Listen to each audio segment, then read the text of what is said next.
Once in a serene village nestled amidst rolling hills, there lived a kind and elderly monk named Ananda. He was revered by the villagers for his wisdom and compassion. One day, as the sun was setting, Ananda noticed a group of young boys playing by a peaceful pond. Curious to know more about these young souls, he approached them with a warm smile. "Greetings, young ones," Ananda said, "what brings you to this lovely pond today?" The boys looked up at the wise monk with excitement.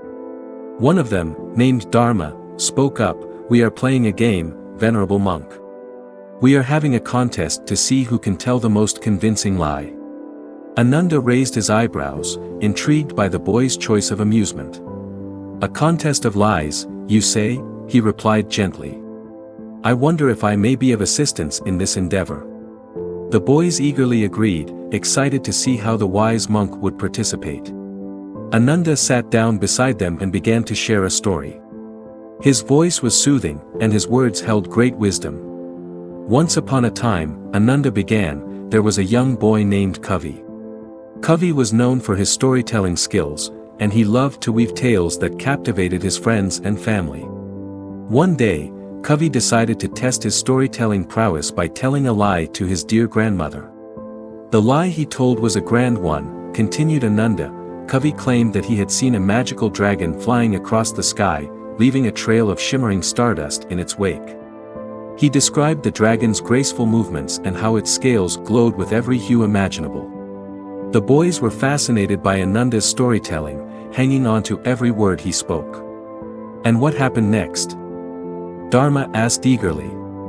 Ananda smiled kindly, "Well, my young friends," Kavi's grandmother listened intently to his story. She smiled at him and said, "Oh, my dear Kavi, what a wondrous imagination you have. I may not have seen the dragon, but your story has brought joy to my heart." The boys were puzzled. "But venerable monk," another boy named Ashoka spoke up, "isn't lying wrong? Shouldn't Kavi's grandmother have scolded him for telling a lie?"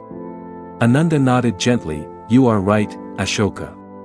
Lying is not a virtuous act, and it can cause harm and mistrust. But the essence of Kavi's story lies not in the falsehood itself, but in the joy and wonder it brought to his grandmother's heart." He continued, "Kavi's intention was not to deceive or harm but to create joy through his imagination. As he grew older, he learned the value of truthfulness and the importance of using his storytelling gift to inspire and uplift others, rather than to deceive." The boys looked at one another, pondering the monk's words. Dharma spoke thoughtfully, "So, it's not just about whether something is true or false, but the intention behind it?" Ananda nodded approvingly, "Indeed, young one. The intention behind our actions matters greatly. The path of wisdom and compassion lies in using our words and actions to bring happiness, understanding, and peace to ourselves and others." The boys were grateful for the monk's wise guidance. They realized that the virtue of truthfulness goes beyond mere words but encompasses the intent to uplift and inspire. From that day on, they chose to embark on a path of honesty and kindness, understanding that the true essence of any action lies in its impact on the hearts of others. And so, the story of Ananda's encounter with the young boys became a treasured lesson in the village, inspiring generations to value truthfulness, compassion, and the power of intention in their lives.